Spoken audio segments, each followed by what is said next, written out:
خواتین کے ساڑی پہننے کے سلسلے سے اسلام کیا کہتا ہے؟ جمعہ کے دن خواتین نماز ظہر کس وقت ادا کریں؟ بے نمازی سے شادی کے سلسلے سے اسلام نے کیا حکم دیا ہے؟ آئیے ان سوالات کے جوابات جانتے ہیں اس ویڈیو میں۔ سبیل کمنٹ وہ پروگرام ہے جس میں آپ اپنا سوال ہمیں کمنٹ باکس میں بھیجتے ہیں اور ان میں سے سلیکٹڈ سوالوں کا جواب پوری دنیا میں 100 سے زیادہ علماء کے ذریعے دیا جاتا ہے۔ بسم اللہ الرحمن الرحیم، اللہم صلی علی محمد و آل محمد وعجل فرجہم۔ ناظرین کرام السلام علیکم۔ ناظرین آئیے چلتے ہیں اپنے پروگرام کو شروع کرتے ہیں مولائے متقیان حضرت علی بن ابی طالب علیہ السلام کی ایک نورانی حدیث کے ذریعے سے۔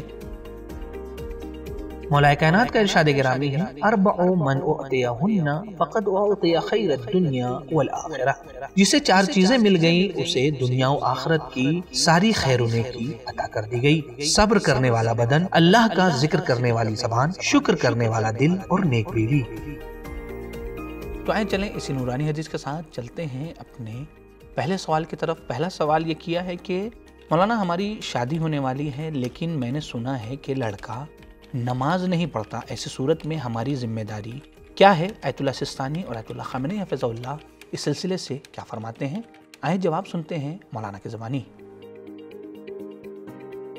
بسم اللہ الرحمن الرحیم۔ سوال کیا گیا ہے کہ بے نمازی کے ساتھ شادی کرنا کیسا ہے؟ فقہی اعتبار سے فقہا نے حرام نہیں قرار دیا ہے، لہذا شادی کرنا حرام نہیں ہے، لیکن اخلاقی جہت سے انسان چونکہ بہتر کی تلاش کرتا ہے، چاہے وہ لڑکی ہو یا لڑکا، لہذا احادیث میں جو معیار بیان کیے گئے ہیں وہ اس طریقے سے ہیں کہ امام محمد تقی علیہ السلام سے کسی نے پوچھا کہ ہمارے بیٹی کے لیے رشتہ آیا ہے، شادی کریں یا نہ کریں؟ امام نے فرمایا کہ اگر اس کے دین اور امانت داری سے تم راضی ہو، یعنی اگر وہ دیندار اور امانت دار ہے تو شادی کر دو۔ اس کا مطلب یہ 2 شرطیں بہت ہی اہمیت کی حامل ہیں۔ نماز ترک کرنے والے کے حوالے سے قرآن مجید کا یہ بیان ہے کہ جب اہل جہنم سے پوچھا جائے گا کہ تم جہنم میں کیسے پہنچ گئے، تو ان کا جواب یہ ہوگا کہ ہم نماز نہیں پڑھتے تھے۔ اس کا مطلب یہ ہے کہ نماز نہ پڑھنے والا جہنمی ہے، اور ایسے انسان سے رشتہ کرنا اور اس کے ساتھ زندگی گزارنا یہ مناسب نہیں ہے۔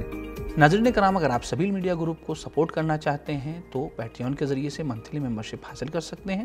پیٹریون کی لنک ڈسکرپشن میں موجود ہے۔ سبیل میڈیا گروپ ان تمام مومنین اور جوانوں کا تہہ دل سے شکریہ ادا کرتا ہے کہ جنہوں نے ابھی تک کسی بھی طریقے سے سبیل میڈیا گروپ کو سپورٹ کیا ہے، لہٰذا اگر آپ مزید سپورٹ کرنا چاہتے ہیں تو خمس کی رقم کے ذریعے سے بھی سبیل میڈیا گروپ کو سپورٹ کر سکتے ہیں۔ آیت اللہ سستانی حفظہ اللہ اور آیت اللہ خامنئی حفظہ اللہ دونوں مراجع کرام کے خمس کا اجازہ سبیل میڈیا گروپ کے پاس موجود ہے۔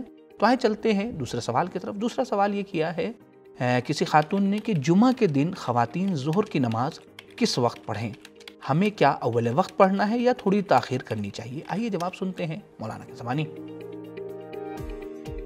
وعلیکم السلام ورحمۃ اللہ وبرکاتہ۔ سوال یہ تھا کہ جمعے کے روز اس شخص کے لیے جو نماز جمعہ میں شریک نہیں ہو سکا ہے، کیا ظہر کی نماز کو اول وقت پر پڑھ سکتا ہے یا تاخیر کے ساتھ پڑھے؟ ظاہر سی بات ہے کہ اس میں خواتین بھی شامل ہیں، ان کے لیے بھی یہی مسئلہ ہے۔ اس مسئلے میں مراجع کرام کی رائے مختلف ہے۔ بعض مراجع کرام نماز ظہر کو تاخیر کے ساتھ پڑھنے کو لازم نہیں سمجھتے ہیں۔ بعض کا کہنا ہے کہ احتیاط مستحب ہے کہ نماز جمعہ کے ختم ہونے تک انتظار کیا جائے، اور بعض تاخیر کو نماز جمعہ کے ختم ہونے تک احتیاط واجب قرار دیتے ہیں۔ مثلا آیت اللہ ہادوی تہرانی حفظہ اللہ تاخیر کو احتیاط مستحب جانتے ہیں۔ آیت اللہ مکارم شیرازی حفظہ اللہ تاخیر کو احتیاط واجب قرار دیتے ہیں، لیکن آیت اللہ خامنئی اور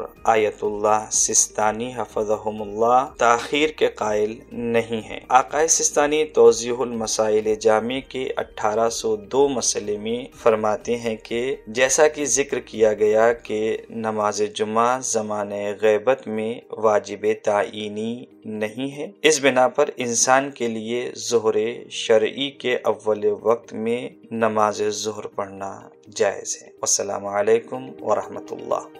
مومنین کرام، اگر آپ کے ذہن میں کوئی شرعی سوال موجود ہے تو آپ یہیں کمنٹ باکس میں اپنے سوالات کو پوچھ سکتے ہیں، یا آپ ہمارے دیے گئے انسٹاگرام پیج پر بھی اپنے سوالات کو پوچھ سکتے ہیں۔ ٹیم کی پوری کوشش یہ ہوتی ہے کہ آپ کے سوالات کے جوابات جلد سے جلد آپ تک پہنچائیں، لیکن ہاں اپنے مرجع وقت کا نام ضرور لکھا کریں تاکہ ان کے فتوے کے مطابق آپ کے سوالات کے جوابات